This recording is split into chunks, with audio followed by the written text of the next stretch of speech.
मुंबई अहमदाबाद महामार्गाला जोडणाऱ्या शिरसाड वज्रेश्वरी मार्गावरील शिरसाड नाका नजीक शुक्रवारी हायवा ट्रकखाली दुचाकी येऊन दुचाकीवरील पारोळ गावातील ज्येष्ठ शिवसैनिक रवींद्र पाटील यांचा जागीच मृत्यू झाला।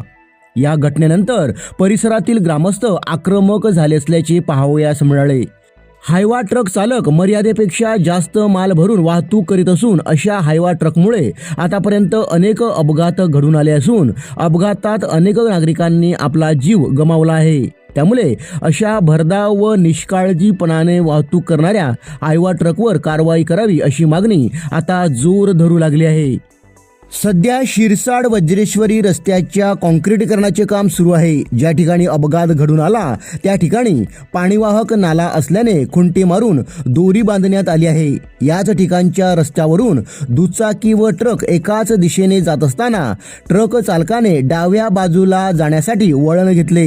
यावेळी वळण घेताना ट्रकच्या टायरखाली दुचाकी येऊन रवींद्र पाटील यांचा जागीच मृत्यू झाला।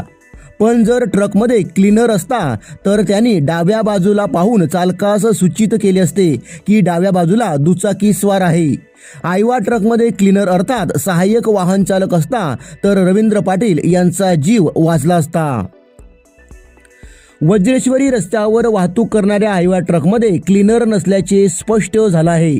आपण पाहू शकता ओव्हरलोड भरून घटनास्थळी उपस्थित वाहतूक पोलीस व मांडवी पोलिसांच्या देखत जात असलेल्या हायवा ट्रक। या हायवा ट्रकमध्ये फक्त वाहन चालक असल्याचे दिसून आले। वज्रेश्वरी रस्त्यावर जास्त फेऱ्या पडाव्यात म्हणून जलद गतीने व ओव्हरलोड भरून भरधाव वेगात व निष्काळजीपणाने होणारी हायवा ट्रकची वाहतूक दिवसेंदिवस अत्यंत धोकादायक होत चालली आहे।